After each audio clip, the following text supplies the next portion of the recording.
يوم تقلب وجوههم في النار يقولون يا ليتنا أطعنا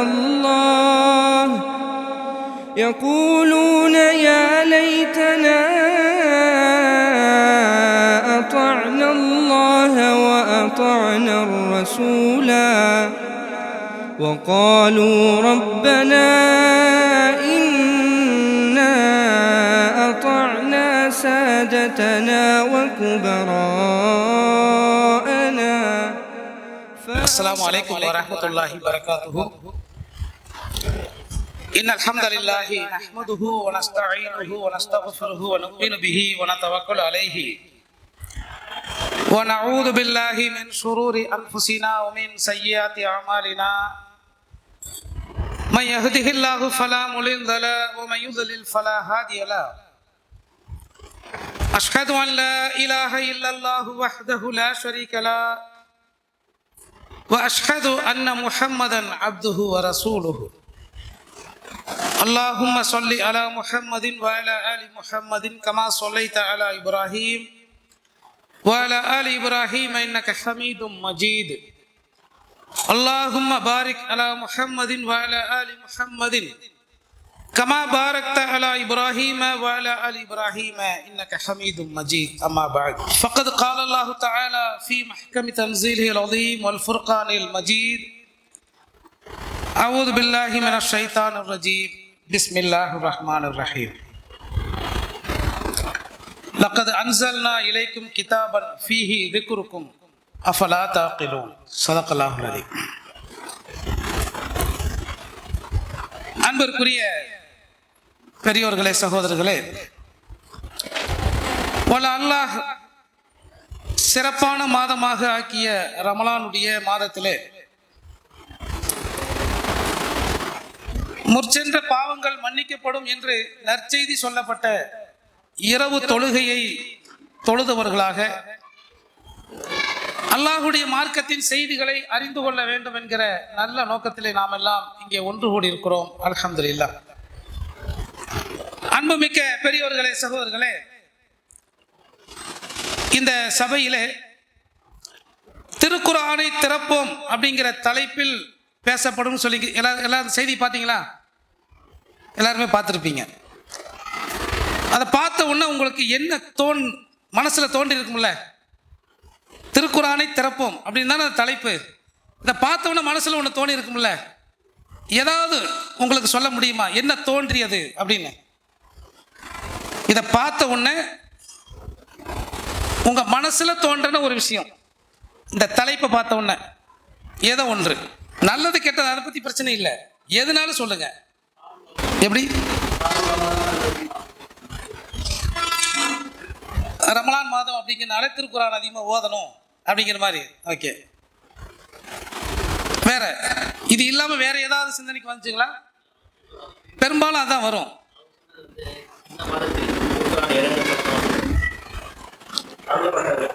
ரமலான் அதாவது குர்ஆன் அருளப்பட்ட மாதம், அதனால குர்ஆன் அதிகமாக நம்ம தொடர்பில் இருக்கணும் அப்படிங்கிற மாதிரியான கருத்தில் நீங்கள் விளங்கி இருக்கிறீங்க. எப்படி?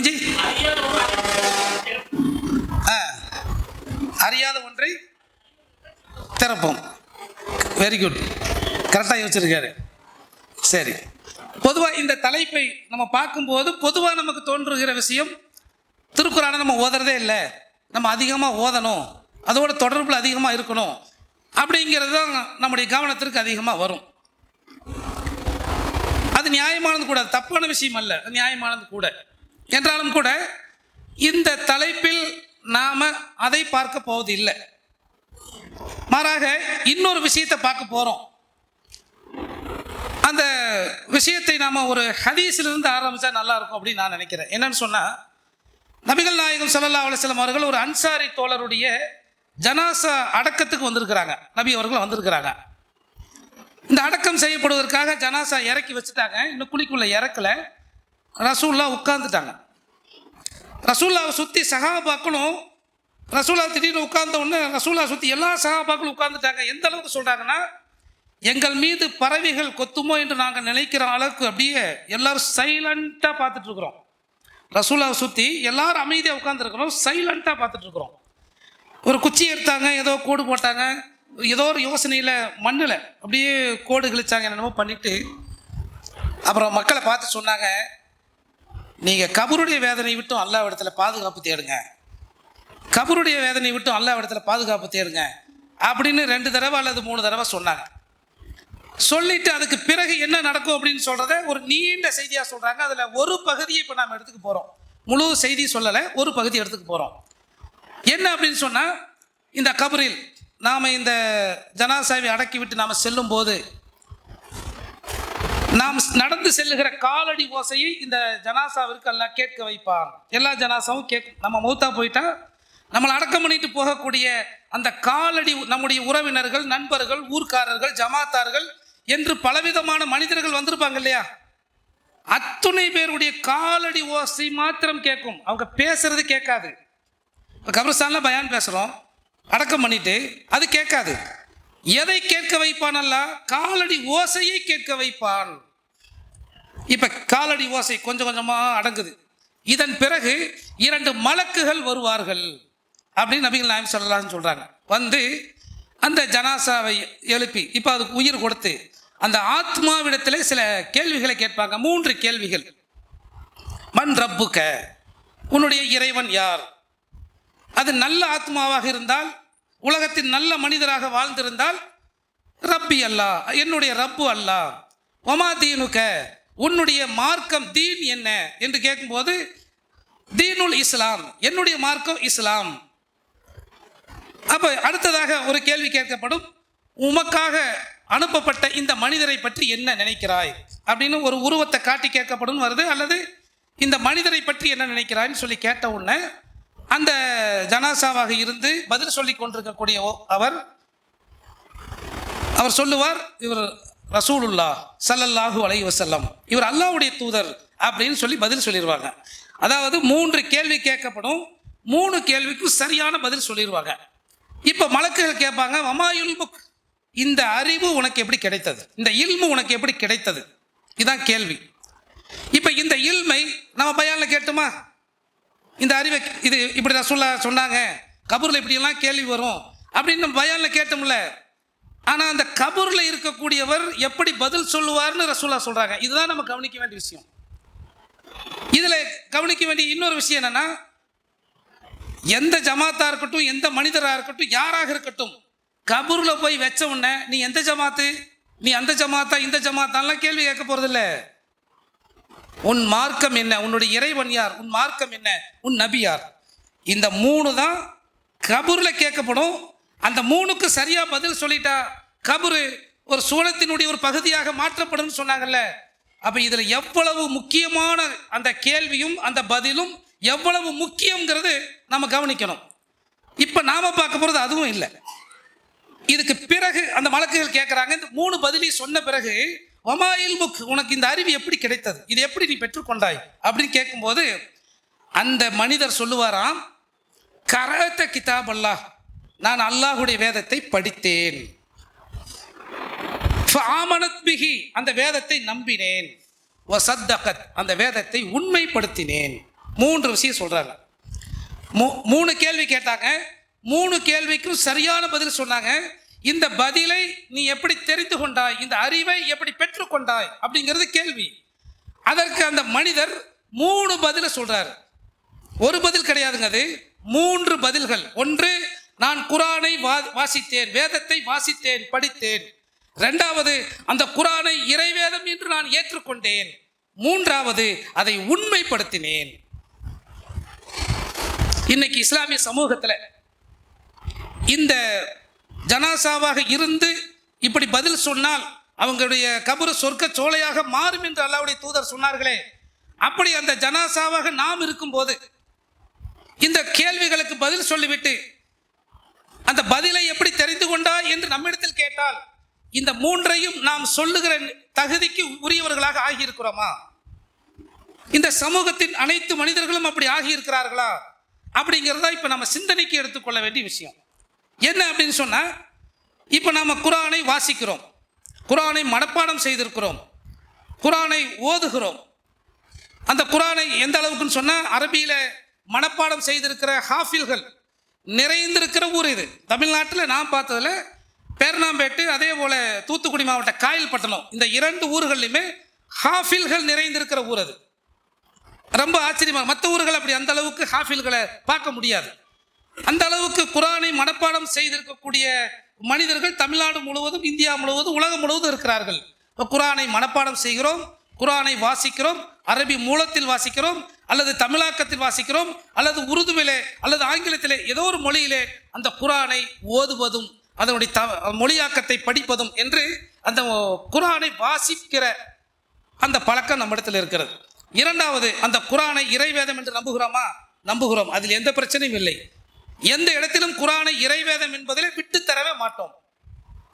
மூன்றாவது இடத்துக்கு வாங்க, இந்த வேதத்தை உண்மைப்படுத்துவது. உண்மைப்படுத்துவதுனா என்ன? நான் நம்பிட்டேன், அது உண்மை தானே, அது உண்மை நம்பிட்டேன் தானே, அப்படித்தான் நம்ம சொல்லுவோம். ஆனால் நான் நம்பியதே உண்மைப்படுத்துவதாக இருந்தால், உண்மைப்படுத்தினேன் மூன்றாவது ஒரு பதில் சொல்ல வேண்டியது இல்லை. நான் இது இறைவேதம் என்று நம்பிவிட்டேன், நான் அதை உண்மைப்படுத்தினேன் அப்படின்னா, இறைவேதம் என்று நம்புவதே உண்மைப்படுத்துவதற்கு போதுமானதுன்னா மூணாவது ஒரு வார்த்தை தேவையில்லை. அவர்கள் மூன்றாவதாக ஒரு பதில் சொன்னார்கள், வசத்தக்கத், நான் அதை உண்மைப்படுத்தினேன். அப்ப திருமறை குரானை உண்மைப்படுத்துதல் அப்படிங்கிற இந்த திருக்குரானுடைய வசனங்களை, திருக்குரானுடைய அத்தியாயங்களை, திருக்குரானுடைய வார்த்தைகளை, அல்லாஹுடைய வார்த்தைகளை உண்மைப்படுத்துதல், இது இந்த சமூகத்தில் ஒரு கேள்விக்குறியாக நிற்கிறது. திருக்குரானை பின்பற்ற வேண்டும் என்று நாம் சொல்லுகிறோம், அதை பின்பற்றாவிட்டால் வழிகேடு என்று நாம் சொல்லுவோம், அதை பின்பற்றுவதுதான் நேர்வழி என்று நாம் சொல்லுவோம். அதே நேரத்தில் இந்த குரானை உண்மைப்படுத்துவது அப்படிங்கிற இந்த இடத்துல இந்த சமூகம் முழுமையான விழிப்புணர்வை பெறவில்லை என்பதுதான் இன்றைக்கு இருக்கக்கூடிய ஒரு கவலையான ஒரு விஷயம். ஏனென்று சொன்னால், 2ல் நம்ம ஜெயிச்சிருவோம், 2 கேள்விக்கு பதில் சொல்லிடுவோம், 2 விஷயங்களை சரியாக செஞ்சுட்டு இருக்கிறோம், மூன்றாவது சரியாக இல்லை என்று சொன்னால் இந்த 2ம் நமக்கு பிரயோஜனப்படாமல் போயிடும். உலகத்திலேயே இன்னைக்கு நம்ம எல்லாருமே யூபிஐ பயன்படுத்துகிறோம்ல, மொபைலில் இருந்து ஒருத்தருக்கு பணம் அனுப்புறது. இது சில நேரங்களில் கடகடன்னு போயிடும், சில நேரங்களில் பார்த்தீங்கன்னா பணம் போகாது, ஃபெயில்டுன்னு வரும். நம்ம உள்ளுக்குள்ள ஆப்ஷனில் போய் பார்த்தோம்னா 3 ஆப்ஷன் கொடுப்பான், 1 2 3 ஆப்ஷன் வரும் வெவ்வேறு. இது அதில் பார்த்தீங்கன்னா ரவுண்டு போட்டு டிக் வரும், 2வதுலேயும் டிக் வந்துடும், 3வது வந்து டிக் வராது.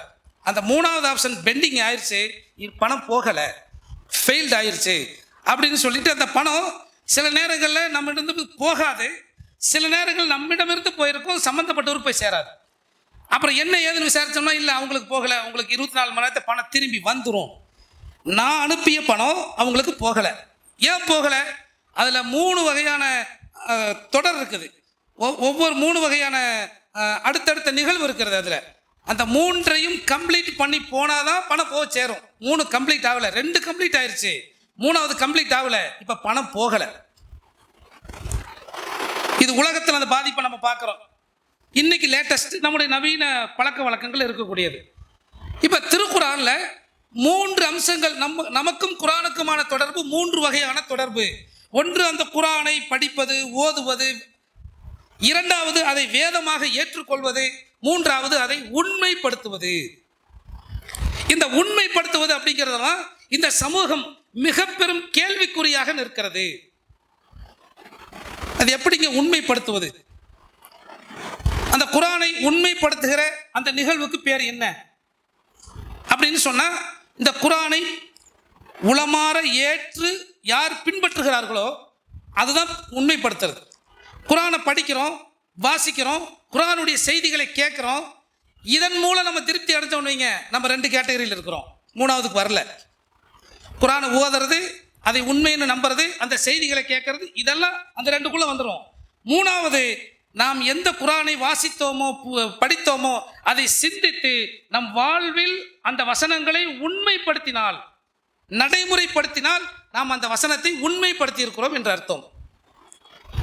இப்போ குரானை நம்ம முழுமையாக மனப்பாடம் பண்ணுகிறோம், நம்ம பல பயான்களை கேட்குறோம், பல குரானுடைய வசனங்களை கேட்கிறோம், இது நம் காதுகளில் கேட்கப்படுகிறது, நம் உள்ளத்தில் பதிந்திருக்கிறது, நம்முடைய நடைமுறையில் எந்த அளவுக்கு அது உண்மைப்படுத்தப்படுகிறது அப்படிங்கிறதா இன்னைக்கு இருக்கக்கூடிய கேள்வி.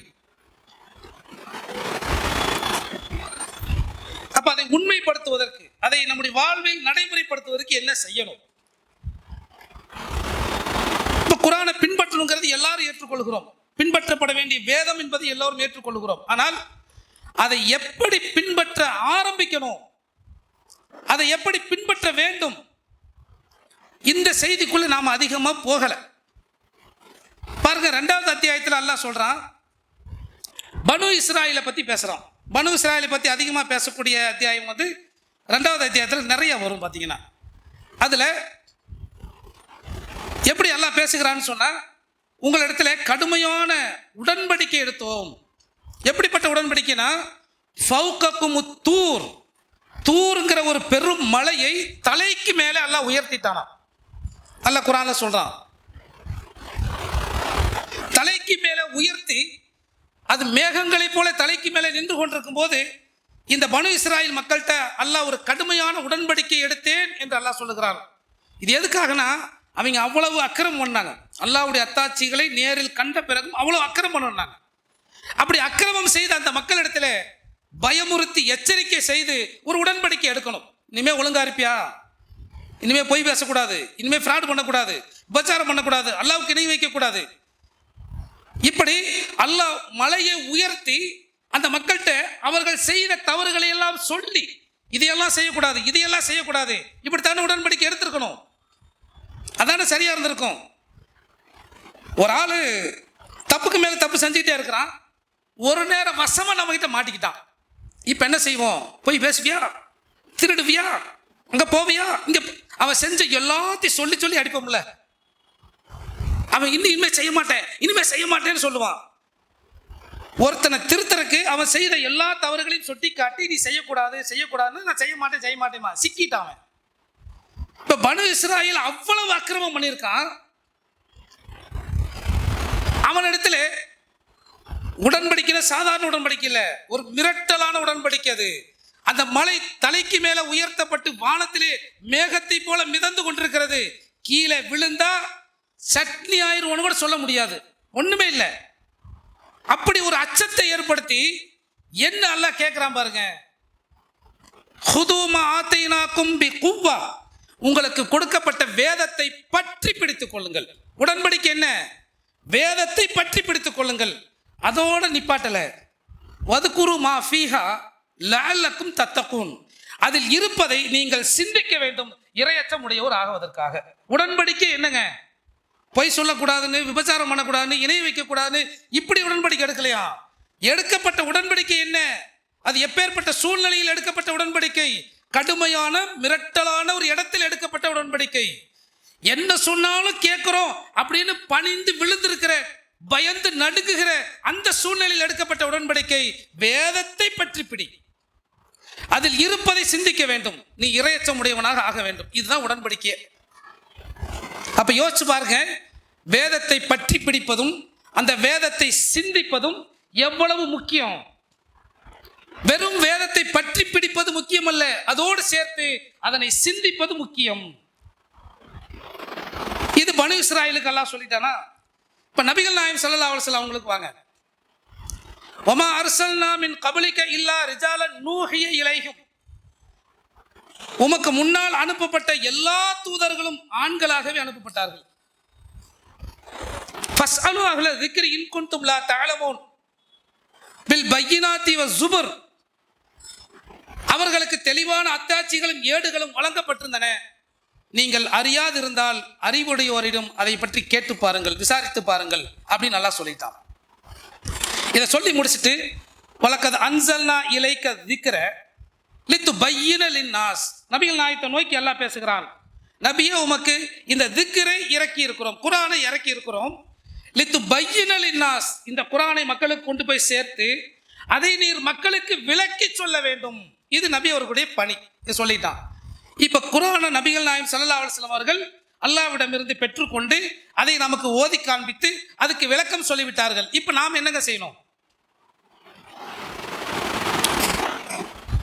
எப்படி தொழணும், தொழுகணுங்கிற அக்கீமு சலாத்துன்னு கட்டளை. எப்படி தொழணும்னு ரசூலா சொல்லிட்டாங்க, செஞ்சு காட்டிட்டாங்க. நம்ம என்னங்க செய்யணும்? நேராக தொழுகு போயிட வேண்டியதானே இந்த மாதிரி கட்டளைகளுக்கு. இப்போ இந்த வசனத்தில் அல்லாஹ் எப்படி சொல்கிறான் பாருங்க. நாம் இந்த வசனத்தில் அடுத்த வரி சொல்லாமல் இருந்தால் நாம் எப்படி ஃபீல் பண்ணுவோன்னா, அல்லாஹ்வுடைய தூதருக்கு அல்லாஹ் குரானை இறக்கினான். அந்த குரானை அல்லாஹ்வுடைய தூதர் விளக்கி சொன்னார்கள். அந்த குரானை நாம் பின்பற்ற வேண்டும். அப்படி சொன்ன வாசகம் ஃபில் ஆயிரும்ல, முடிஞ்சிரும்ல. ஆனால் பின்பற்றணும்னு அல்லாஹ் சொல்லலை. எப்படி சொல்கிறான் பாருங்க. மானுஸில இலைஹிம் லஅல்லஹும் யதஃபக்கரூன். நபியே, இந்த குரானை உமக்கு இறக்கி இருக்கிறோம், அதை நீர் மக்களுக்கு விளக்கி சொல்ல வேண்டும். யாருக்கு இந்த குரான் இறக்கப்பட்டதோ, யாருக்காக, எந்த மக்களுக்காக இந்த குரான் இறக்கப்பட்டதோ அவர்கள் இதனை சிந்திக்க வேண்டும். இப்ப யோசிச்சு பாருங்க. சிந்தனை தான் அந்த குரானை உண்மைப்படுத்துவது, பின்பற்றுவதனுடைய முதல் படி. சிந்திக்காமல் குரானை பின்பற்ற முடியாது. இது திருமறை குரான்ல இன்னும் நிறைய இடங்களை பார்க்கலாம். கிதாபுன் அன்சல்னா இலைக்க முபாரக்குன். நபியே, முபாரக்கான பாக்கியம் மிக்க ஒரு வேதத்தை உமக்கு இறக்கி இருக்கிறோம். லியத்தப்பரு ஆயாத்திஹி. இந்த வசனங்களை அவர்கள் சிந்திக்க வேண்டும். சிந்திக்கணும்னு அல்லாஹ் சொல்றான். இந்த வசனங்களை அவர்கள் பின்பற்ற வேண்டும் தானே சொல்லி இருக்கணும். ஏன் பின்பற்ற வேண்டும்ங்கிற சொல்ல வேண்டிய எல்லா இடத்திலும் சிந்திக்க வேண்டும் சொல்றானா? ஒரு மனிதன் அந்த குரானை பின்பற்ற வேண்டுமானால் சிந்தித்து தான் பின்பற்ற முடியும், சிந்திக்காமல் பின்பற்ற முடியாது. சில சட்டங்கள் சிந்திக்காமலே பின்பற்றுகிற நேரடி சட்டங்களாக இருக்கும். ஆனால் ஒட்டுமொத்த குரானையும் அல்லாஹ் அப்படி அமைக்கவில்லை. சிந்தித்தால் விளங்குகின்ற, சிந்தித்து பின்பற்றுகிற வகையில் தான் அமைத்து தந்திருக்கிறான். அதனால தான் பாருங்க, அஃபலா யததப்பரூனல் குர்ஆன். இந்த குரானை நீங்கள் சிந்திக்க மாட்டீர்களா? அடுத்து என்னங்க சொல்லணும்? அலா குலூபின் அக்ஃபாலுஹா. எல்லாத்துக்கும் இந்த வசனம் ஞாபகம் இருக்கும் இல்லைங்களா? இந்த வசனம் ஏகத்துவத்தை ஏற்றுக்கொண்ட எல்லா சகோதரர்களும் ஞாபகம் இருக்கும். அலா குலூபின் அக்ஃபாலுஹா. உங்கள் உள்ளங்களில் என்ன பூட்டா போடப்பட்டிருக்கிறது அப்படிங்கிறது. இந்த குரானை சிந்திக்கணும். இதே அளவுக்கு அழுத்தமா நீங்க எங்கேயாவது இந்த குரானை பின்பற்றணும் வர்ற இடங்கள்ல இவ்வளவு அழுத்தமா நம்ம பார்க்க முடியுமானா சில இடங்கள்ல பார்க்க முடியும். ஆனால் குரானை சிந்திக்க வேண்டும் என்பதை அல்லாஹ் அழுத்தமாக வெவ்வேறு வார்த்தைகளில் வெவ்வேறு இடங்களில் சொல்லிக் கொண்டே இருக்கிறான். இப்ப குரானை சிந்திப்பது அதை உண்மைப்படுத்துவதற்கான, அதனை பின்பற்றுவதற்கான முதல் படி. அதுக்கு ஒரு உதாரணமாக ஒரு வசனம் சொன்னா இன்னும் நமக்கு புரியுற மாதிரி இருக்கும். என்னன்னு சொன்னா, 4வது அத்தியாயம் சூரத்துன் நிசா, அதுல 23வது வசனம் நீங்க பாத்தீங்கன்னு சொன்னா, ஹுர்ரிமத் அலைக்கும் உம்மஹாத்துக்கும் அப்படின்னு ஆரம்பிக்கும் அந்த வசனம். என்னன்னு சொன்னா, திருமணம் செய்ய தடை செய்யப்பட்டவர்களுடைய அந்த உறவு முறை பற்றிய வசனம். இப்போ அந்த வசனத்தை நம்ம யோசிக்கிறதுக்கு முன்னாடி நம்ம கிட்ட ஒரு கேள்வி கேட்டால் நம்ம எல்லாருமே பதில் சொல்லிடுவோம். என்னன்னு சொன்னா, இன்னைக்கு முஸ்லிம்களுக்கு மத்தியில் யாரை திருமணம் செய்யணும், யாரை திருமணம் செய்யக்கூடாதுங்கிற சட்டம் எல்லாத்துக்குமே தெரிஞ்சிருக்கும். இப்போ ஒருத்தட்ட கேட்குறோம், யாரையெல்லாம் திருமணம் செய்யலாம் அப்படின்னு கேட்டால் என்னங்க சொல்லுவோம்? யாரையெல்லாம் திருமணம் செய்யலாம் பட்டியல் சொல்லிடுவோமா? சொல்லிடுவோம். நாம யாரையெல்லாம் திருமணம் செய்யலாம்னு ஒரு பட்டியல் சொல்லுவோம்ல, அதை குர்ஆன்ல இருந்து காட்டுங்க அப்படின்னு கேட்டால் என்ன சொல்லுவோம்? பட்டியலை சொல்லிடுவோம். நான் யாரையெல்லாம் திருமணம் செய்ய அல்லாஹ் எனக்கு அனுமதித்திருக்கிறான் அப்படிங்கிற பட்டியலை சொல்லிடுவோம். இந்த பட்டியலை குர்ஆனில் எனக்கு நேரடியாக காட்டு அப்படி ஒருத்தர் கேட்டார்னா, நீங்க குர்ஆன் முழுக்க தேடி பார்த்தாலும் யாரை திருமணம் செய்ய வேண்டும் என்கிற அந்த சட்டத்தை நேரடியாக காட்டவே முடியாது, படிக்கவே முடியாது. ஆச்சரியமா இருக்குல்ல? நாம எல்லோரும் நடைமுறைப்படுத்தி கொண்டிருக்கிற ஒரு சட்டம் அது. எல்லா வீடுகளிலும் அதை நடைமுறைப்படுத்துகிறோம், எல்லா குடும்பத்திலும் நடைமுறைப்படுத்துகிறோம். இன்னும் சொல்ல போனால் மார்க்கமே அறியாத முஸ்லிம்கள் கூட அதை நடைமுறைப்படுத்துகிறார்கள். லா இலாஹ இல்லல்லாஹ் கூட தெரியாத முஸ்லிம் இருப்பாங்கல்ல, ஒழு செய்ய கூட தெரியாத முஸ்லிம் இருப்பாங்கல்ல, அவங்க கூட அதை கடைபிடிக்கிறார்கள், திருமண சட்டத்தை. ஆனால் எந்த சட்டத்தின்படி நீங்கள் இந்த திருமண உறவை அமைத்துக் கொள்கிறீர்களோ, இன்னாரை திருமணம் செய்யலாம்ங்கிற அந்த அறிவை பெற்றிருக்கிறீர்களோ, அதை திருமறை குர்ஆன்ல நேரடியாக காட்டுங்க அப்படின்னா காட்டவே முடியாது. ஏன்? அது சிந்தித்து விளங்க வேண்டிய விஷயம். அது அல்லாஹ் எப்படி அமைச்சிருக்கிறான் பாருங்க. அந்த 4வது அத்தியாயம் 23வது வசனத்தை படிச்சீங்கன்னா, உங்கள் தாயின் சகோதரி, உங்கள் தந்தையின் சகோதரி, உங்கள் தாயினுடைய சகோதரிகள், தந்தையின் சகோதரிகள், இப்படின்னு ஒரு பெரிய பட்டியலை போடுறான். இந்த பட்டியலில் இருக்கிறது எல்லாமே என்ன அப்படின்னா, யாரை திருமணம் செய்யக்கூடாதுங்கிற பட்டியல்.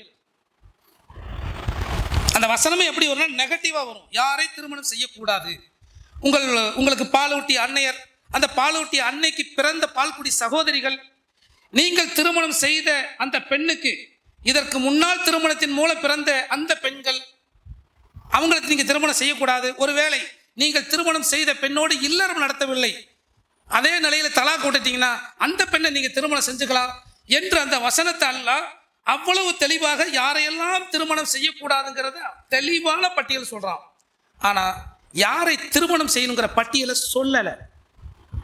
இப்ப என்ன செய்வோம்? தேடி தேடி பார்த்தாலும் கிடைக்காது. அப்ப இதை சிந்திச்சாதான், உங்கள் தாயின் சகோதரியை திருமணம் செய்யாதீங்க, அப்போ ஹாலா கல்யாணம் பண்ணக்கூடாது. இப்போ ஹாலாவுடைய மகளை கல்யாணம் பண்ணிக்கலாம், சிந்திச்சா கிடைக்கும். உங்கள் தந்தையின் சகோதரியை கல்யாணம் பண்ணாதீங்க. இங்க என்ன சொல்லுவீங்க? குப்புவா? குப்பு. நாங்கள் எங்கள் ஊரில் குப்பின்னு சொல்லுவோம், அதனால தான் குப்புவான்னு கேட்டுக்கிட்டேன். சரிங்களா? இங்கே குப்பு கல்யாணம் பண்ணக்கூடாது, குப்பு மகளை கல்யாணம் பண்ணிக்கலாம். இப்படி யார் யாரை திருமணம் செய்யக்கூடாதுன்னு நல்லா சொல்றானோ அது ஒவ்வொன்றா சிந்திக்க சிந்திக்க இவங்களை கல்யாணம் பண்ணக்கூடாதுங்கிற, அப்போ அது இல்லாத இந்த உறவை திருமணம் செய்யலாம். இவங்களை திருமணம் செய்யக்கூடாதுங்கிற, அது இல்லாத இந்த உறவை திருமணம் செய்யலாம். இது இப்படியே ஒவ்வொன்றா சிந்திக்க சிந்திக்க விரிவாக கிடைக்கும். இதுல இந்த வசனத்துக்கு மாற்றமா நம்ம சமூகத்துல இந்த ஊர்ல இருக்கான்னு தெரியல, எங்க ஊர்ல இருக்கு. எப்படின்னு சொன்னா, ஹாலா மகளையோ அல்லது ஹாலா மகனையோ திருமணம் செய்யறதுல தடை இல்லைங்க. பெரியப்பா சித்தப்பா மகளையோ மகனையோ திருமணம் செய்யறத ஏத்துக்க மாட்டாங்க. இங்க இருக்கா அப்படி? இங்க அப்படித்தான் இருக்கா? ஏன்னா தந்தை வழியில திருமணம் செய்யக்கூடாதான், அப்படி ஒரு நிலைமையை வச்சு எங்க ஊர்ல அப்படி வச்சிருக்கிறாங்க. அது எங்கப்பா அந்த சட்டம் எடுத்தீங்க? யாரையெல்லாம் திருமணம் செய்யக்கூடாது என்று அல்லாஹ் தடுத்தானோ அந்த தடுக்கப்பட்ட உறவுகளில் தந்தையினுடைய சகோதரர் பிள்ளைகளை திருமணம் செய்யக்கூடாது அப்படிங்கிற தடை எங்கேயுமே இருக்காது. இல்லாத ஒரு தடையை நம்ம சமூகம் வச்சிருக்குது. ஆனா தாயின் சகோதரியை திருமணம் செய்யாதேன்னா சகோதரியினுடைய பிள்ளைகளை திருமணம் செய்யலாம்னு விளங்கி வச்சிருக்கிறோம். தந்தையை பத்தி அல்லாஹ் பேசவே இல்லையே. எந்த உறவை அதிலே தடை செய்யப்பட்ட உறவில் அல்லாஹ் பேசலையோ அனைத்தும் ஹலாலாக்கப்பட்ட உறவு. இப்ப சிந்திச்சு வழங்க வேண்டிய விஷயம் அது. இப்படி திருமறை குர்ஆனை சிந்திக்க சிந்திக்க சிந்திக்க நமக்கு ஒவ்வொன்றா விரிவாக கிடைத்து கொண்டே இருக்கும். இப்படி திருமறை குர்ஆன் சிந்திக்க வேண்டிய வேதம் என்று அல்லாஹ் பல இடங்கள்ல நமக்கு திரும்பி திரும்பி மறுபடியும் சொல்றான். இப்ப இதை சிந்திக்கணும். இப்ப திருக்குர்ஆனோடு நமக்கு இருக்கக்கூடிய தொடர்பு அப்படிங்கிறது 3 வகையான தொடர்புல இருக்கணும். ஒன்று, அதை ஓதுவது, வாசிப்பது, அதை புரிந்து கொள்ள முயற்சிப்பது. 2வது, அதை சிந்திப்பது. சிந்தித்து அதில் ஒரு முடிவு கிடைக்கும்ல, அதை பின்பற்றுவது தான் 3வது ஸ்டேஜ். இப்போ நாம 2 நிலைகள் இருக்கிறோம். 2வது நிலைகள் இருக்கிறோம். 3வது நிலைக்கு நாம வந்து விட்டோமா அப்படிங்கிறத நம்மை நாம் கொஞ்சம் சுய பரிசோதனை செய்து பார்க்க வேண்டும். 3வது நிலைக்கு நாம் எந்த அளவுக்கு வந்திருக்கிறோம்? இந்த குர்ஆனை சிந்திக்கிற விஷயத்துல நாம் எப்படி சொல்றது, ஓப்பன் ஹார்ட்டடான்னு சொல்லுவாங்கல்ல, திறந்த இதயத்தோடு அந்த குர்ஆனை நாம சிந்திக்க தயாராக இருக்கிறோமா? அது என்னங்க திறந்த இதயம்? ஏற்கனவே வாசிச்சோம்ல, அஃபலா யத்ததப்பரூனல் குர்ஆன் அம் அலா குலூபின் அக்ஃபாலுஹா. இந்த குர்ஆனை நீங்கள் சிந்திக்க மாட்டீர்களா? உங்கள் உள்ளங்கள் பூட்டுக்களா போடப்பட்டிருக்குன்னா என்ன அர்த்தம்? உங்கள் உள்ளங்கள் மூடி இருக்கிறது. இந்த குர்ஆனை சிந்திக்கணும்னு சொன்னா உள்ளத்தை திறந்து வைத்தால் தான் சிந்திக்க முடியும். அது என்னங்க உள்ளத்தை மூடி வைக்கிறது, உள்ளத்தை திறந்து வைக்கிறது? உள்ளத்தை மூடி வைக்கிறதுனா என்ன? இந்த குர்ஆனை சிந்திக்க உள்ள எனக்கு மூடப்பட்டிருக்கிறது.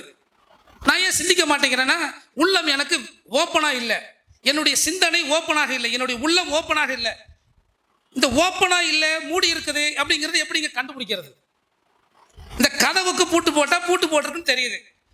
என் உள்ளத்தின் பூட்டு எது? அல்லாஹ் சொல்லுகிற பூட்டு எது? இந்த வசனத்தை நம்ம பலமுறை படிக்கிறோம், பலமுறை கேட்கிறோம், அதை கடந்து செல்கிறோம். இந்த வசனத்தை படிக்கும் போது இந்த பூட்டு என் உள்ளத்தில் இருக்கிறதா என்று என்றைக்காவது நாம் அதை பற்றி குர்ஆனை சிந்திக்கிறது இருக்கட்டுங்க, குரானை சிந்திக்க மாட்டீங்களா? உங்க உள்ளத்துல பூட்டா போடப்பட்டிருக்குன்னு கேட்டானே, அந்த வசனத்தை படிக்கும் போதாவது என் உள்ளம் பூட்டப்பட்டிருக்கிறதா அல்லது திறந்திருக்கிறதா, இந்த குரானுக்காக என் உள்ளம் திறந்ததாக இருக்கிறதா அப்படிங்கிறத நம்ம யோசிக்கணும். அதை முதல்ல யோசிக்கணும். நான் இந்த குரானை திறந்த மனதோடு யோசிக்கிறேனா, சிந்திக்கிறேனா, அல்லது பூட்டப்பட்ட நிலையில் அந்த குரானை பார்க்கிறேனா? குரானை ஓதற்கு பூட்டப்பட்டிருக்கான்னு கேட்கல, குரானை படிக்கிறதுக்கு பூட்டப்பட்டிருக்கான்னு கேட்கல, குரானை சிந்திப்பதற்கு தான் எல்லாம் கேட்கிறான். யாருக்கு உள்ளம் திறக்காமல் பூட்டி இருக்கிறதோ அவர்கள் குரானை ஓதலாம், வாசிக்கலாம், ஆனால் சிந்திக்கவில்லை, சிந்திக்க முடியாது. குரானை சிந்திப்பதற்கு உள்ளம் திறந்திருக்கணும். குரானை சிந்திக்கிறதுக்கு மட்டும் இல்லைங்க, இந்த மார்க்கத்தை அல்லாஹ் ஒருத்தருக்கு நேர் வழி காட்டணும்னா கூட அல்லாஹ் உள்ளத்தை திறப்பேன் என்ற அல்லாஹ் சொல்லுகிறான். ஒமை யுரிதில்லாஹு யஹ்தியஹு, யாருக்கு அல்லாஹ் நேர் வழி காட்ட நாடி விட்டானோ யஸ்ரஹு சத்ரஹு லில் இஸ்லாம், உள்ளத்தை அல்லாஹ் விரிவடைய செய்கிறான். உள்ளத்தை தான் அல்லாஹ் முதல்ல திறக்கிறான், அப்பத்தான் நேர் வழி உள்ள வரும். அதே போல ஒமை யுரிது யுதில்லஹு, யாருக்கு அல்லாஹ் வழிகேட்டை நாடி விட்டானோ அவர்களுக்கு அவங்க உள்ளத்தை நெருக்கடியானதாக மாற்றி விடுகிறான். அப்படி இறுகி போயிடும் உள்ளம். அப்போ நேர்வழியை ஒருவன் பெற வேண்டுமானால் அல்லாஹ் அவருடைய உள்ளத்தை திறக்க செய்கிறேன் என்று அல்லாஹ் சொல்லுகிறான். இந்த உள்ளத்தை திறப்பது, உள்ளத்தை மூடுவது, இது என்ன, எதை சொல்ல வருகிறது அப்படிங்கிறத நாம புரிந்து கொண்டோம் என்று சொன்னால் நிச்சயமாக நம்முடைய வாழ்விலும் இந்த குரான் மிக பெரும் மாற்றத்தை ஏற்படுத்தும். இன்றைக்கு உலகம் முழுவதும் குரானை படிக்கின்ற முஸ்லிம்கள் கோடான கோடி இருக்கிறார்கள். ஆனால் இந்த குரான் சொல்லுகிற வாழ்க்கை நெறி, குரான் சொல்லுகிற வாழ்வியல், குரான் சொல்லுகிற நெறிகள் இந்த இஸ்லாமிய சமூகத்தில் பரவலாக பார்க்க முடிகிறதா என்று சொன்னால், குரான் சொல்லக்கூடிய வாழ்க்கை நெறிக்கும் இஸ்லாமிய சமூகத்திற்கும் மிக நீண்ட இடைவெளி இருப்பதை பார்க்கிறோம். அந்த இடைவெளிக்கு காரணமே என்னவென்று சொன்னால், குரானை நெஞ்சில் வைத்திருக்கிறோம், ஆனால் அந்த நெஞ்சில் இன்னும் கதவுகள் திறக்கப்படவில்லை. கதவுக்கு வெளியிலேயே குரானை வைத்துக் கொண்டிருக்கிறோம். மனப்பாடத்தில் குரானை வைத்திருக்கிறோம், இதயத்தில் குரானை வைத்திருக்கிறோமா? அப்ப இதயத்துக்குள் இந்த குரானை கொண்டு வருவதற்கு, குரானை திறந்த மனதோடு பார்ப்பதற்கு என்னதாக செய்கிறது? முதல் விஷயம், குரானை படிக்கும் போது உள்நோக்கத்தோடு படிக்கவே கூடாது. ஒரு முன்முடிவுன்னு சொல்லுவாங்கல்ல, நான் குரானை படிக்கும்போது ஒரு முடிவோடு படிக்கிறது, அப்படி படிக்க வேண்டாம். குரானை படிக்கும்போது இது அல்லாஹுடைய வேதம், அது எனக்கு வழிகாட்டக்கூடிய வேதம். திருமறை குரான் அல்லாஹ் சொல்றான் பாருங்க, லக்கது அன்சல்னா இலைக்கும் கிதாபன், உங்களுக்கு ஒரு வேதத்தை கொடுத்திருக்கிறோம், ஃபீஹி திக்ருக்கும், அது உங்களை பற்றி பேசுகிறது, உங்களை பற்றி அது சொல்லப்பட்டிருக்கிறது. குரானை படிக்கும்போது எப்படி படிக்கணும்னா, இது என்னை பற்றி பேசுகிற வேதம், எனக்கு வழிகாட்டுகிற வேதம், எனக்கு அறிவுரை சொல்லுகிற வேதம், என்னை எச்சரிக்கிற வேதம், எனக்கு நன்மையை போதிக்கிற வேதம், எனக்கு தீமையை தடுக்கிற இந்த வேதம், எனக்கு எனக்கு எனக்குன்னு இதை படிக்கும்போது நாம் அந்த உள்ளத்தை திறந்து வைக்க ஆரம்பிக்கிறோம். எப்போது இந்த குரானை படிக்கும் போதெல்லாம் இந்த குரான் படி, இந்த வார்த்தையின்படி, இதோ அவர் இல்லை, இதோ இவர் இல்லை, இந்த ஊர்க்காரங்க அப்படி இருக்கிறாங்க, இந்த ஊர்க்காரங்க இப்படி இருக்கிறாங்க, இந்த ஜமாத் அப்படி, இந்த ஜமாத் இப்படி என்று இந்த வசனத்தை படித்துவிட்டு, இந்த வசனத்துக்கும் எனக்கும் எந்த தொடர்பும் இல்லாதது போல் பிற மனிதர்களை மட்டுமே நான் ஒப்பிட்டு பார்த்துவிட்டு, இந்த குரானுக்கு மாற்றமா இப்படி இருக்கிறாங்களே, குரானுக்கு மாற்றமா இப்படி இருக்கிறாங்களே என்று மற்றவர்களை விடுங்கள், மற்றவர்களை பற்றி சிந்திப்பதை விடுவோம்.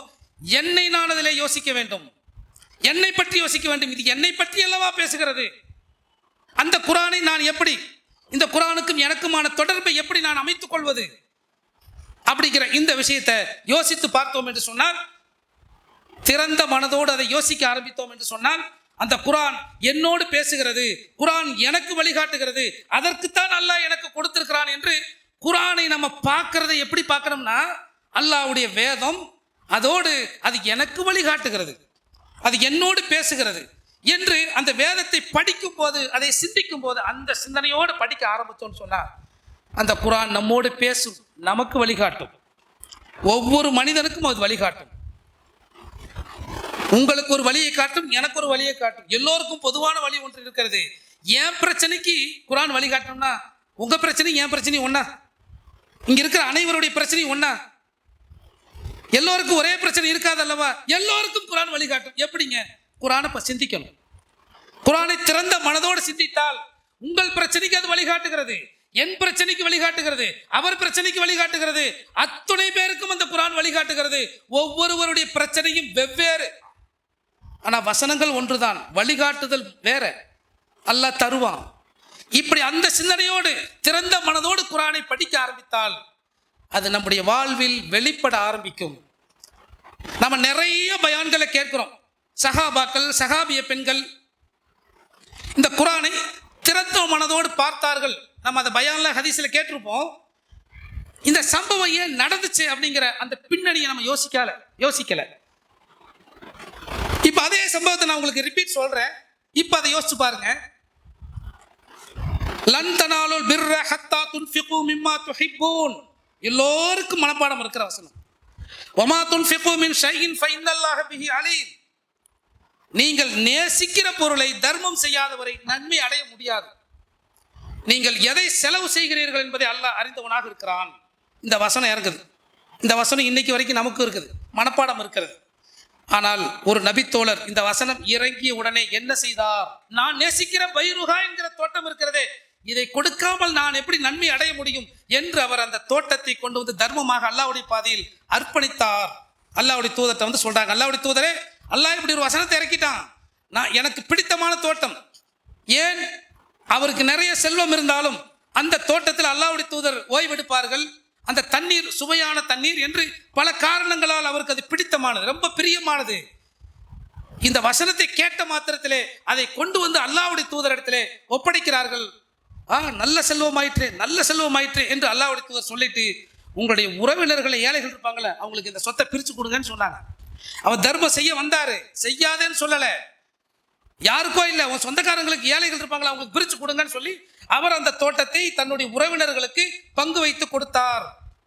இது எப்படிங்க அந்த வசனம் இறங்கின உடனே இவருடைய உள்ளத்தை போய் எப்படி தைக்குது, அது எப்படி செயலாக மாறுகிறது அப்படின்னா, இது தர்மம் செஞ்சாங்கன்னு பார்க்கக்கூடாது, ஓப்பன் ஹார்ட்டடா இருந்தாங்க.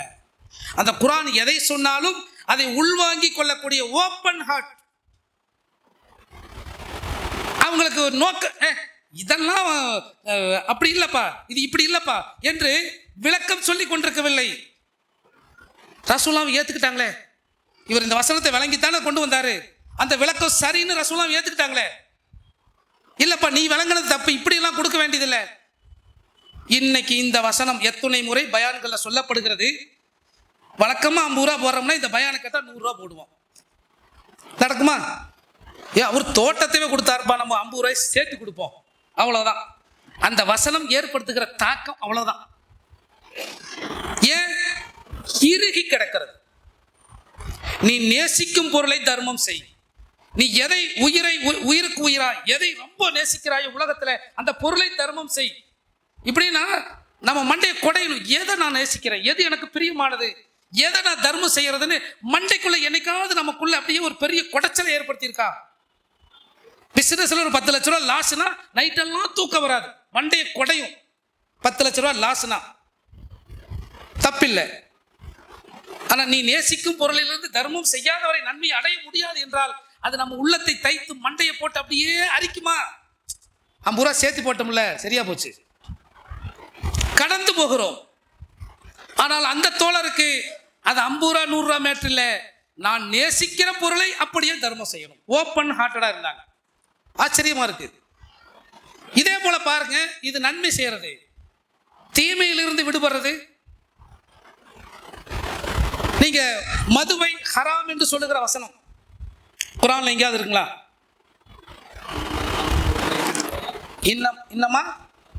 இன்னமல் ஹம்ரு வல் மைசிரு வல் அன்சாபு வல் அஸ்லாமு ரிஜ்ஸும் மின் அமலி ஷைத்தான். ஹராம்னு வருதா? ஹராம் எங்கேயாவது வந்திருக்குங்களா? இந்த வசனத்தில் ஹராம்னு வந்திருக்கா? என்னதான் வந்திருக்குங்க? சைத்தானுடைய செயல். விலகிக் கொள்ளுங்கள், ஃபஜ்தனிபூஹு லஅல்லக்கும் துஃப்லிஹூன், விலகிக் கொள்ளுங்கள், நீங்கள் வெற்றி பெறுவீர்கள். ஹராம்ங்கிற வார்த்தையே இல்லை. ஆனால் இந்த வசனம் இறங்கின உடனே அல்லாஹ்வுடைய தூதர் என்ன செய்யறாங்கன்னா, ஒரு அறிவிப்பாளர் ஒரு பையனை, சின்ன பையனை அனுப்பி விட்டு வீதியில அல்லாஹ் மதுவை ஹராமாக்கி விட்டான் இந்த ஒற்றை வார்த்தை சொல்லி கொண்டு போகிறார். இந்த சின்ன பையன் ஒற்றை வார்த்தை சொல்லி கொண்டு போகிறார். ஒரே ஒரு அறிவிப்பு தான், விளக்கமெல்லாம் இல்லை. என்ன அறிவிப்பு? அல்லாஹ் மதுவை ஹராமாக்கி விட்டான், அல்லாஹ் மதுவை ஹராமாக்கி விட்டான் சொல்லிக்கிட்டே போறார் அந்த சின்ன பையன், ரசூலுல்லாஹ் அனுப்பிவிட்ட பையன். ஒரு நபித்தோழர் அவருடைய நண்பர்களோடு குடித்து கொண்டிருக்கிறார். அவருக்கு மதுவை ஊற்றி கொடுத்து கொண்டிருப்பவர் யாருன்னா அனஸ் ரலியல்லாஹு அன்ஹு, சின்ன பையன். நம்ம வரலாற்றில் பிரபலமாக பார்க்கிற நபித்தோழர். இந்த அறிவிப்பை கேட்ட மாத்திரத்திலே அந்த நபித்தோழர் சொல்றாங்க, அனஸ் அது என்னன்னு பாரு, யாரோ சத்தம் கேட்குது ஹராம்னு. அவர் போய் விசாரிச்சுட்டு வந்து, ஆமா அல்லாஹ் மதுவை தடை செஞ்சுட்டான் அப்படின்னு இந்த வசனத்தை சொன்ன உடனே அடுத்த நொடி என்ன நடந்துச்சு? அதான் ஆச்சரியம். அடுத்த செகண்ட் நடந்துச்சு. உடனடியாக அனஸ்ட இதுவரை குடிப்பதற்கு ஊத்தி கொடுத்து கொண்டிருந்த அனசிடத்தை, அனசே அத்தனை கொண்டு போய் ஊத்திரு, வெளியே கொட்டிரு. இது எப்படிங்க சொல்ல முடிஞ்சது? அல்லாஹ்வுக்கு கட்டுப்பட்டார்கள் எப்படி தெரியுமா அப்படின்னு அதை பத்தி பேசுவோம். அல்லாஹ்வுக்கு கட்டுப்பட்டார்கள் என்பது உண்மைதான். ஆனால் அவர்கள் குர்ஆனுடைய விஷயத்தில் எப்படி திறந்த மனதோடு இருந்தார்கள், ஓப்பன் ஹார்ட்டடா இருந்தாங்க. ஒரு உத்தரவு வந்தால் அந்த உத்தரவை அப்படியே செயல்படுத்தினார்கள். அதற்கு உள்நோக்கம் கற்பிக்கல, உள்நோக்கம் சொல்லலை. இல்லை இப்போ அல்லாஹ் வேணான்னு சொல்லியிருக்கிறான், அது இப்போ குடிச்சிட்டு இருக்கிறோம், இதை முடிச்ச பிறகு அடுத்து திருத்திக்குவோம். நம்ம அந்த பீடி சிகரெட் குடிக்கிறத சொன்னோம்னு சொன்னா, இல்லைங்க கொஞ்சம் கொஞ்சமாக நான் விட்டுறேன், அது தப்புன்னு தெரியும். இன்னும் சொல்ல போனா இந்த மதுவை விட ரொம்ப அருவருப்பானது எதுனா பீடி சிகரெட் தான் உண்மையிலே. ஆனா நமக்கு அதை விட முடியலை. யோசிச்சு பாருங்க, ஒருவர் மது அருந்துகிறார், அது அவருடைய உடல் நலத்தை பாதிக்கிறது, அவருடைய பொருளாதாரத்தை பாதிக்கிறது, அவருடைய குடும்பத்தை பாதிக்கிறது. ஆனால் ஆரோக்கியம்னு பார்த்தா அவரை மட்டும்தான் பாதிக்கும். ஆனால் பீடி சிகரெட் குடிச்சா, இந்த சபையில் ஒருத்தர் பீடி குடிச்சா என்னங்க நடக்கும்? ஒரே ஒருவர் சிகரெட் குடிக்கிறார், என்ன நடக்கும்? இந்த சபையில் உட்கார்ந்து என்ன நடக்குங்க? எல்லோருக்கும் பாதிக்கும். ஒரு 100 பேர் இருக்கிற ஒரு சபையில ஒருவர் சிகரெட் குடித்தால் 100 பேரையும் பாதிக்கும். 100 பேர் இருக்கிற ஒரு சபையில ஒருவர் மது குடித்தால் அவரை மட்டும்தான் பாதிக்கும், அவருடைய உடல் நலத்தை மட்டும்தான் பாதிக்கும். பீடி சிகரெட் குடிச்சா எல்லோருடைய உடல் நலத்தையும் பாதிக்கும். ஆனா விட முடியல, கொஞ்சம் கொஞ்சமா நிறுத்துறேன், கொஞ்சம் கொஞ்சமா நிறுத்தினேன்னு சொல்லிட்டு நிறுத்தினவங்க வரலாற்றில் பார்க்கவே முடியாது. ஏன்? தப்புன்னு தெரியுது.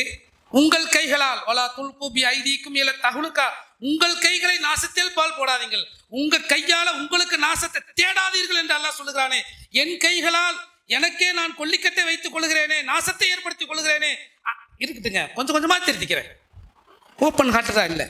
குர்ஆன் விஷயத்துல, வசனங்கள் விஷயத்துல ஓப்பன் ஹார்ட்டடா இல்லை. இன்னொரு செய்தியை மட்டும் சொல்லி நம்ம இந்த சபையை முடித்துக் கொள்வோம். உம்மு சலமா ரலியல்லாஹு அன்ஹா அவர்கள் இன்னைக்கு கூட இரவு தொழுகையில 8வது அந்த வசனத்தை ஓதுனாங்க. யார் தங்கத்தையும் வெள்ளியையும் சேகரித்து வைத்து தர்மம் செய்யாமல் இருக்கிறார்களோ, கவனிச்சிங்களா? அது 8வது அத்தியாயத்து 8வது ரக்காத்தில் அது ஓதுனாங்க, ஹாஃபில் அதை ஓதுனாங்க. தங்கத்தையும் வெள்ளியும் சேகரித்து வைத்துக் கொண்டு யார் அதை தர்மம் செய்யவில்லையோ அதை மறுமையில் உருக்கி சூடு வைப்போம், இதான் நீ சேர்த்தது அப்படின்னு சூடு வைப்போங்கிற இந்த வசனம் இறங்குது. இறங்கின உடனே உம்மு சலமா ரலியல்லாஹு அவங்க கொஞ்சோண்டு நகை தங்க ஆபரணங்கள் அணிஞ்சிருக்கிறாங்க. உம்மு சலமாங்கிறது அல்லாஹ்வுடைய தூதருடைய மனைவியரில் ஒருத்தர். அவங்க எவ்வளோ வறுமையில் இருந்தாங்க தெரியும். அவங்கள்ட்ட இருந்து கொஞ்சம் நகை தான், ரொம்ப பெரிய 100கணக்கான பவுனில் கிலோ கணக்கில் அப்படிலாம் இல்லை, ஏதோ 2 ஆபரணங்கள் அணிஞ்சிருக்கிறாங்க. இந்த வசனம் இறங்கிய உடனே உடனடியாக பதறி போய் அல்லாஹ்வுடைய தூதர்கிட்ட கேட்குறாங்க, அல்லாஹ்வுடைய தூதரே, இது அந்த ஹன்ஸ் என்று அல்லாஹ் சொல்லுகிறானே அதனுடைய வகையில் இது சேர்ந்துருமா, எனக்கும் அது போன்ற தண்டனை கிடைத்துருமா என்று 2 வளையலை வச்சுக்கிட்டு கேட்குறாங்க. அப்போ ரசூலுல்லாஹ் சொன்னாங்க, இல்லை, எந்த பொருளுக்கு நீங்கள் ஜக்காத்தை நிறைவேற்றி விட்டீர்களோ அது கன்ஸாக வராது, அது தண்டனைக்குரிய குற்றமாக இருக்காது அப்படின்னு சொல்லி விளக்கம் சொன்னார்கள்ங்கிறத பார்க்குறோம். இப்போ இதில் கவனிக்க வேண்டிய விஷயம் என்ன? அந்த வசனம் இறங்கிய உடனே இது என்னைத்தான் சொல்லுகிறதோ என்று அவர்கள் நினைத்தார்கள். இந்த சம்பவங்களை எல்லாம் நம்ம பார்க்க வேண்டிய ஒற்றை விஷயம் என்னன்னு சொன்னா, ஒரு வசனம் இறங்கும் போது எல்லா நபித்தோழர்களும் இது தன்னை குறிக்கிறது என்று நினைத்தார்கள், இது என்னை பேசுகிறது என்று நினைத்தார்கள், எனக்குத்தான் என்று நினைத்தார்கள். அதுதான் குர்ஆனை நாம திறந்த மனதோடு பார்க்கிறோம் என்று அர்த்தம். நம்மெல்லாம் கரெக்டா இருக்கிறோங்க, நமக்கெல்லாம் இது இல்லைங்க என்று யாரெல்லாம் நினைக்கிறோமோ நம்ம உள்ளத்தை மூடி வைத்து விட்டோம். எனக்கு குர்ஆன் சொல்ல வேண்டியது எதுவுமே இல்லைங்க, நான் எல்லாத்திலையும் பர்ஃபெக்ட், மூடி வச்சாச்சு, கதவை சாத்தியாச்சு. ஆனால் சஹாபாக்கள் அப்படி இல்லை, எல்லா விஷயத்திலும் உள்ளத்தை திறந்து வைத்திருந்தார்கள். எது சொல்லப்பட்டாலும் அது தனக்குரியது, தன்னை சொல்லுகிறதோ தன்னை சுட்டி காட்டுகிறதோ என்று பயந்தார்கள், அஞ்சினார்கள், நடுங்கினார்கள், அதை கடைபிடித்தார்கள். அப்படி திருக்குர்ஆனை சிந்தித்து தங்களுடைய வாழ்வில் அதை ஓப்பன் ஹார்ட்டடாக வைத்து வெளிப்படைத்தன்மையோடு அந்த குர்ஆனை ஏற்றுக்கொள்ள துணிந்தார்களே, அந்த சஹாபாக்களைத்தான் அல்லாஹ் ரலியல்லாஹு அன்ஹும் என்று பாராட்டி பேசுகிறான். ஒரு அலோ என்று அவர்களை அல்லாஹ் பாராட்டி பேசுகிறான்.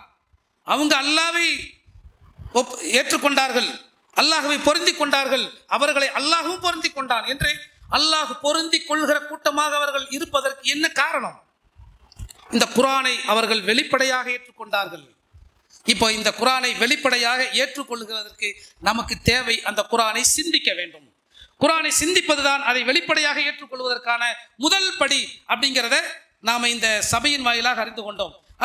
இதை நம்ம யோசிக்க ஒவ்வொரு வசனங்களாக சிந்திக்க படிக்க அது நம்மிடத்தில் பேச ஆரம்பிக்கும், நமக்கு குத்த ஆரம்பிக்கும், நம்மை நோக்கி கேள்வி கேட்க ஆரம்பிக்கும். அப்படி குர்ஆன் என்னை நோக்கி இந்த கேள்வி கேட்கிறதே என்று யாருக்கெல்லாம் தோன்றுகிறதோ நாம் அந்த குர்ஆனோடு இணங்கி போகிறோம், குர்ஆனோடு ஒன்றி போயிருக்கிறோம், குர்ஆனோடு நம்முடைய உள்ளத்தை திறந்து வைத்திருக்கிறோம் என்று அந்த குர்ஆனுக்கு நமக்குமான அந்த தொடர்பை வலுப்படுத்தக்கூடிய மக்களாக, அந்த குர்ஆனை சிந்தித்து பின்பற்றக்கூடிய மக்களாக நாம் ஒருவரும் இருக்க வேண்டும். அல்லாஹ் நம் அனைவருக்குமே அந்த வாய்ப்பை அனைவருக்கும் தந்தருள் புரிய வேண்டும் என்று கூறி இந்த உரையை நிறைவு செய்கிறேன். இன்ஷா அல்லாஹ் இதனுடைய இன்னொரு பகுதி இருக்கு, குர்ஆனை சிந்திப்பதில் இன்னொரு பகுதி இருக்கு. இது குர்ஆனை சிந்திக்கிறது. குர்ஆன் இன்னொரு விஷயங்களை நிறைய சொல்லுகிறது. அந்த பகுதியில் நம்ம சமுதாயம் ரொம்பவும் பின்தங்கி நிற்கிறது. குர்ஆன் சொல்லுகிற சில சிந்தனைகள், அது என்னென்ன சிந்தனைகள், எதுலெல்லாம் நம்ம சமுதாயம் குர்ஆன் விஷயத்துல கோட்டை விட்டுருக்கிறோம், பெரிய ஓட்டைகளை விட்டுருக்கிறோம் அப்படிங்கிறத இன்ஷா அல்லாஹ் நாளைய அமர்வில் நம்ம பார்ப்போம். இன்ஷா அல்லாஹ் நம் அனைவருக்கும் திருக்குர்ஆனை சிந்தித்து விளங்கி பின்பற்றுகிற, அதை வெளிப்படையாக உள்ளத்தில் ஏற்றுக்கொண்டு நடைமுறைப்படுத்துகிற நல்வாய்ப்பை அனைவருக்கும் தந்தருள் புரிவானாக. வ ஆகிரு தவானா அனில் ஹம்துலில்லாஹ். வஸ்ஸலாமு அலைக்கும் வரஹ்மத்துல்லாஹ்.